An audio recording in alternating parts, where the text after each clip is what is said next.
ಆಕಾಶವಾಣಿ ವಾರ್ತೆಗಳು ಓದುತ್ತಿರುವವರು ಚೇತನ್ ಸಿವಿ. ಮುಖ್ಯಾಂಶಗಳು: ವಿಜ್ಞಾನ ತಂತ್ರಜ್ಞಾನ ಸೇರಿದಂತೆ ವಿವಿಧ ವಲಯಗಳಲ್ಲಿ 4 ಒಪ್ಪಂದಗಳಿಗೆ ಭಾರತ ಮಾರಿಷಸ್ ಸಹಿ. ಕಾಮನ್ವೆಲ್ತ್ ಸಂಸದೀಯ ಸಂಘದ 11ನೇ ಸಮ್ಮೇಳನಕ್ಕೆ ಲೋಕಸಭಾಧ್ಯಕ್ಷ ಓಂ ಬಿರ್ಲಾ ಚಾಲನೆ.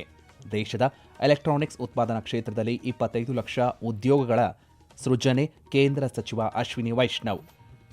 ಏಷ್ಯಾ ಕಪ್ ಟಿ20 ಕ್ರಿಕೆಟ್ ಬಿ ಗುಂಪಿನ ಪಂದ್ಯದಲ್ಲಿಂದು ಬಾಂಗ್ಲಾದೇಶ ಹಾಂಕಾಂಗ್ ಮುಖಾಮುಖಿ. ವಾರ್ತೆಗಳ ವಿವರ.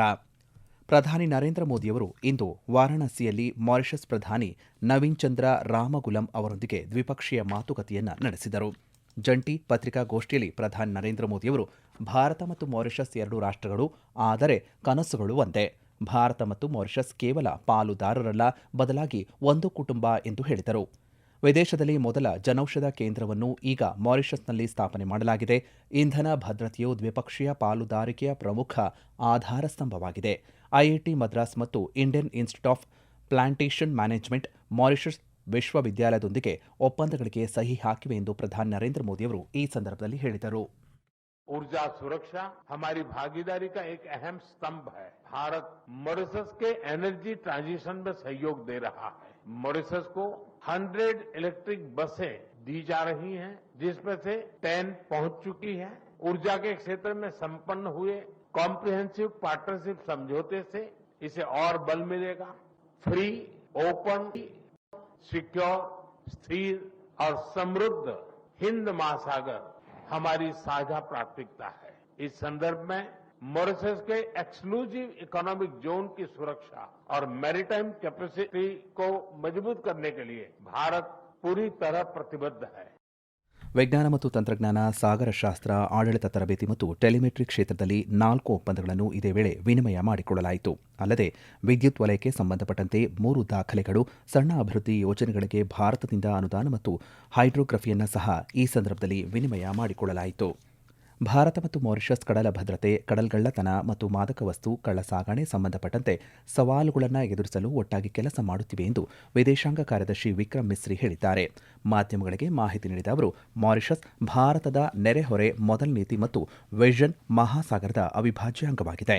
ಭಾರತ ಮಾರಿಷಸ್ ದ್ವಿಪಕ್ಷೀಯ ಸಂಬಂಧವು ಸಾಂಸ್ಕೃತಿಕ, ನಾಗರಿಕ ಮತ್ತು ಸಮುದಾಯ ಬಂಧಗಳಲ್ಲಿ ಬೇರೂರಿರುವ ವಿಶಿಷ್ಟ ಸಂಬಂಧವಾಗಿದೆ ಎಂದು ಹೇಳಿದರು.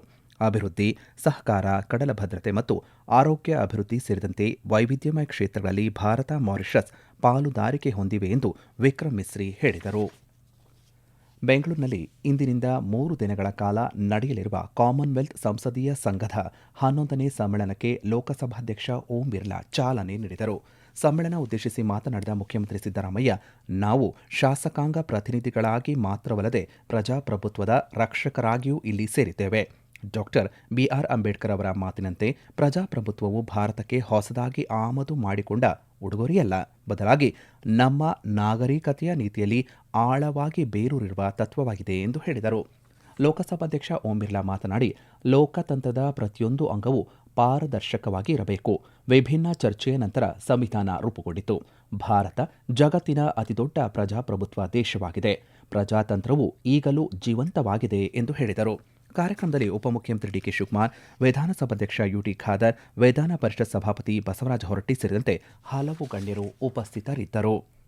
ಗುಜರಾತ್ ರಾಜ್ಯಪಾಲರಾದಂಥ ಆಚಾರ್ಯ ದೇವವ್ರತ್ ಅವರಿಗೆ ಮಹಾರಾಷ್ಟ್ರದ ಹೆಚ್ಚುವರಿ ಹೊಣೆಯನ್ನು ನೀಡಲಾಗಿದೆ. ಭಾರತದ ಉಪರಾಷ್ಟ್ರಪತಿಯಾಗಿ ಆಯ್ಕೆಯಾದ ನಂತರ ಸಿಪಿ ರಾಧಾಕೃಷ್ಣನ್ ಅವರು ಮಹಾರಾಷ್ಟ್ರ ರಾಜ್ಯಪಾಲರ ಸ್ಥಾನಕ್ಕೆ ರಾಜೀನಾಮೆ ನೀಡಿದ ನಂತರ ಆಚಾರ್ಯ ದೇವವ್ರತ್ ಅವರಿಗೆ ಈ ಹೊಣೆಗಾರಿಕೆ ನೀಡಲಾಗಿದೆ ಎಂದು ರಾಷ್ಟ್ರಪತಿ ಭವನ ಪ್ರಕಟಣೆ ತಿಳಿಸಿದೆ. ಪ್ರಧಾನಿ ನರೇಂದ್ರ ಮೋದಿಯವರ ಸ್ವಾವಲಂಬನೆ ಮತ್ತು ಮೇಕ್ ಇನ್ ಇಂಡಿಯಾದ ದೃಷ್ಟಿಕೋನದಲ್ಲಿ ದೇಶವು ಮಾಹಿತಿ ತಂತ್ರಜ್ಞಾನ ಮತ್ತು ಎಲೆಕ್ಟ್ರಾನಿಕ್ ಉತ್ಪಾದನೆಯ ಕೇಂದ್ರವಾಗಿ ವೇಗವಾಗಿ ಹೊರಹೊಮ್ಮುತ್ತಿದೆ ಎಂದು ಕೇಂದ್ರ ಎಲೆಕ್ಟ್ರಾನಿಕ್ಸ್ ಮತ್ತು ಮಾಹಿತಿ ತಂತ್ರಜ್ಞಾನ ಸಚಿವ ಅಶ್ವಿನಿ ವೈಷ್ಣವ್ ಹೇಳಿದ್ದಾರೆ. ಜೈಪುರದಲ್ಲಿ ಇಂದು ಲಘು ಉದ್ಯೋಗ ಭಾರತಿ ಆಯೋಜನೆ ಮಾಡಿದ್ದಂತಹ ಐಡಿಯಾಥಾನ್ 2025ರ ಸಮಾರೋಪ ಸಮಾರಂಭವನ್ನು ಉದ್ದೇಶಿಸಿ ಮಾತನಾಡಿದ ಸಚಿವರು, ದೇಶದಲ್ಲಿ ಎಲೆಕ್ಟ್ರಾನಿಕ್ಸ್ ಉತ್ಪಾದನೆಯು 11.5 ಲಕ್ಷ ಕೋಟಿ ರೂಪಾಯಿಗಳಿಗೂ ಹೆಚ್ಚು ಮೌಲ್ಯದ ಉದ್ಯಮವಾಗಿ ಬೆಳೆದಿದ್ದು 25 ಲಕ್ಷಕ್ಕೂ ಹೆಚ್ಚು ಜನರಿಗೆ ಉದ್ಯೋಗದ ಅವಕಾಶವನ್ನು ಸೃಷ್ಟಿಸಿದೆ ಎಂದು ಮಾಹಿತಿ ನೀಡಿದರು. ಭಾರತದ ಎಲೆಕ್ಟ್ರಾನಿಕ್ಸ್ ಉತ್ಪಾದನೆಯು ದೇಶೀಯ ಅವಶ್ಯಕತೆಗಳನ್ನು ಪೂರೈಸುವುದು ಅಲ್ಲದೆ ರಫ್ತು ಮೂಲಕ ಅಂತಾರಾಷ್ಟ್ರೀಯ ಮಾರುಕಟ್ಟೆಗಳನ್ನು ಪ್ರವೇಶಿಸುತ್ತದೆ ಎಂದು ತಿಳಿಸಿದರು. ಈ ವಾರ್ತೆಯನ್ನು ಆಕಾಶವಾಣಿಯಿಂದ ಕೇಳುತ್ತಿದ್ದೀರಿ. ನಿಮ್ಮ ಅನುಕೂಲಕರ ಸಮಯದಲ್ಲಿ ಆಕಾಶವಾಣಿ ಸುದ್ದಿಗಳನ್ನು ಆಲಿಸಲು ನಮ್ಮ ಯೂಟ್ಯೂಬ್ ಚಾನೆಲ್ ಆಕಾಶವಾಣಿ ನ್ಯೂಸ್ ಕನ್ನಡವನ್ನು ಸಬ್ಸ್ಕ್ರೈಬ್ ಮಾಡಿ. ನಮ್ಮೆಲ್ಲ ಕೇಳುಗರು ನಮ್ಮ ಫೇಸ್ಬುಕ್ ಖಾತೆ ಆಕಾಶವಾಣಿ ಆರ್ಎನ್ಯು ಬೆಂಗಳೂರು ಧಾರವಾಡ ಮತ್ತು ನಮ್ಮ ಟ್ವಿಟರ್ ಖಾತೆ @AIR News_ ಕನ್ನಡವನ್ನು ಅನುಸರಿಸಿ. ಪ್ರಾದೇಶಿಕ ಸುದ್ದಿ ವಿಭಾಗ ಬೆಂಗಳೂರು ಹಾಗೂ ಧಾರವಾಡದ ಎಲ್ಲಾ ಸುದ್ದಿ ಸಂಚಿಕೆಗಳು ನಮ್ಮ ಸಾಮಾಜಿಕ ಮಾಧ್ಯಮ ಖಾತೆಗಳಲ್ಲಿ ಲಭ್ಯವಿರುತ್ತವೆ. ಪ್ರಧಾನಿ ನರೇಂದ್ರ ಮೋದಿಯವರ ನೇತೃತ್ವದಲ್ಲಿ ದೇಶವು ಸಾಂಸ್ಕೃತಿಕ ಪುನರುಜ್ಜೀವನದ ಹಂತದಲ್ಲಿ ಸಾಗುತ್ತಿದೆ ಎಂದು ಕೇಂದ್ರ ಸಂಸ್ಕೃತಿ ಸಚಿವರಾದಂಥ ಗಜೇಂದ್ರ ಸಿಂಗ್ ಶೇಖಾವತ್ ಹೇಳಿದ್ದಾರೆ. ನವದೆಹಲಿಯಲ್ಲಿ ಇಂದು ಜ್ಞಾನ ಭಾರತಂ ಅಂತಾರಾಷ್ಟ್ರೀಯ ಸಮ್ಮೇಳನವನ್ನು ಉದ್ಘಾಟಿಸಿ ಮಾತನಾಡಿದ ಅವರು, ಜ್ಞಾನ ಭಾರತಂ ಭಾರತದ ಹಸ್ತಪ್ರತಿ ಪರಂಪರೆಯನ್ನು ಸಂರಕ್ಷಿಸುವುದು, ಡಿಜಿಟಲೀಕರಣಗೊಳಿಸುವುದು ಮತ್ತು ಪ್ರಸಾರ ಮಾಡಲು ಮೀಸಲಾಗಿರುವ ರಾಷ್ಟ್ರೀಯ ಉಪಕ್ರಮವಾಗಿದೆ ಎಂದು ತಿಳಿಸಿದರು. ಜ್ಞಾನ ಭಾರತಂ ಮಿಷನ್ ಭಾರತದ ಹಸ್ತಪ್ರತಿ ಪರಂಪರೆಯನ್ನು ಮುಂದಿನ ಪೀಳಿಗೆಗೆ ಸಂರಕ್ಷಿಸುವ ಗುರಿಯನ್ನು ಹೊಂದಿದೆ. ಈ ಮಿಷನ್ ಅಡಿಯಲ್ಲಿ 25 ಕ್ಲಸ್ಟರ್ಗಳು, 20 ಪ್ರಾದೇಶಿಕ ಕೇಂದ್ರಗಳು ಮತ್ತು 10 ಶ್ರೇಷ್ಠತಾ ಕೇಂದ್ರಗಳನ್ನು ಸ್ಥಾಪನೆ ಮಾಡಲಾಗಿದೆ ಎಂದು ಅವರು ಮಾಹಿತಿ ನೀಡಿದರು.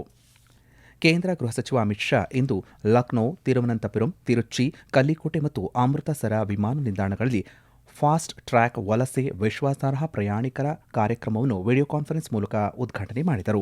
ಈ ಕಾರ್ಯಕ್ರಮವು ವೇಗವಾದ, ಸುಗಮ ಮತ್ತು ಸುರಕ್ಷಿತ ವಲಸೆ ಅನುಮತಿಯೊಂದಿಗೆ ಅಂತಾರಾಷ್ಟ್ರೀಯ ಚಲನಶೀಲತೆಯನ್ನು ಸುಗಮಗೊಳಿಸುವ ಗುರಿಯನ್ನು ಹೊಂದಿದೆ. ಇದು ಇತರೆ ದೇಶಗಳಿಂದ ಬರುವ ಭಾರತೀಯ ಪ್ರಜೆಗಳು ಮತ್ತು ಭಾರತದ ಸಾಗರೋತ್ತರ ನಾಗರಿಕರಿಗೆ ಹೆಚ್ಚಿನ ಸೌಲಭ್ಯಗಳನ್ನು ಒದಗಿಸುತ್ತದೆ. ಇದು ವಲಸೆ ಅನುಮತಿ ಪ್ರಕ್ರಿಯೆಯಲ್ಲಿ ಮಾನವ ಹಸ್ತಕ್ಷೇಪವನ್ನು ಕಡಿಮೆ ಮಾಡುತ್ತದೆ. ಈ ಸಂದರ್ಭದಲ್ಲಿ ಮಾತನಾಡಿದ ಸಚಿವ ಅಮಿತ್ ಶಾ, ಫಾಸ್ಟ್ ಟ್ರ್ಯಾಕ್ ವಲಸೆ ಕಾರ್ಯಕ್ರಮವು ವಿಶ್ವಾಸಾರ್ಹ ಪ್ರಯಾಣಿಕರ ಕಾರ್ಯಕ್ರಮವಾಗಿದ್ದು, ಇದು ವಲಸೆಯನ್ನು ಸರಳ, ವೇಗ ಮತ್ತು ಸಮಸ್ಯೆ ರಹಿತವಾಗಿಸುತ್ತದೆ ಎಂದು ಹೇಳಿದರು. ಕಳೆದ ವರ್ಷ ದೆಹಲಿಯಲ್ಲಿ ಈ ಕಾರ್ಯಕ್ರಮವನ್ನು ಆರಂಭ ಮಾಡಲಾಯಿತು ಮತ್ತು ಇಲ್ಲಿಯವರೆಗೆ ದೇಶದಾದ್ಯಂತ 13 ವಿಮಾನ ನಿಲ್ದಾಣಗಳಲ್ಲಿ ಈ ಸೌಲಭ್ಯವನ್ನು ಪ್ರಾರಂಭ ಮಾಡಲಾಗಿದೆ. ಇಲ್ಲಿಯವರೆಗೆ 3 ಲಕ್ಷ ಪ್ರಯಾಣಿಕರು ಈ ಪೋರ್ಟಲ್ನಲ್ಲಿ ನೋಂದಾಯಿಸಿಕೊಂಡಿದ್ದಾರೆ ಎಂದು ಅವರು ಈ ಸಂದರ್ಭದಲ್ಲಿ ಮಾಹಿತಿಯನ್ನು ನೀಡಿದರು. ನೇಪಾಳದ ಪ್ರಸ್ತುತ ಸವಾಲುಗಳನ್ನು ಸಾಂವಿಧಾನಿಕ ಮಿತಿಯೊಳಗೆ ಪರಿಹರಿಸಲು ಮತ್ತು ಸಮಾಲೋಚನೆಯಲ್ಲಿ ತೊಡಗಿರುವ ಎಲ್ಲ ಪ್ರಯತ್ನಗಳನ್ನು ಮಾಡುತ್ತಿದ್ದೇವೆ ಎಂದು ನೇಪಾಳ ರಾಷ್ಟ್ರಪತಿ ರಾಮಚಂದ್ರ ಪೌಡೆಲ್ ತಿಳಿಸಿದ್ದಾರೆ. ನೇಪಾಳದ ಮುಖ್ಯಸ್ಥರು ಪ್ರಸ್ತುತ ಬಿಕ್ಕಟ್ಟಿಗೆ ಸಾಂವಿಧಾನಿಕ ಪರಿಹಾರಗಳನ್ನು ಗುರುತಿಸುವತ್ತ ಗಮನ ಹರಿಸಿದ್ದಾರೆ. ಪ್ರಜಾಪ್ರಭುತ್ವವನ್ನು ಕಾಪಾಡುವುದು ಮತ್ತು ದೇಶದಲ್ಲಿ ಕಾನೂನು ಹಾಗೆ ಸುವ್ಯವಸ್ಥೆಯನ್ನು ಖಚಿತಪಡಿಸಿಕೊಳ್ಳುವುದರ ಮೇಲೆ ಒತ್ತು ನೀಡಲಾಗುವುದು ಎಂದು ಅವರು ಹೇಳಿದ್ದಾರೆ.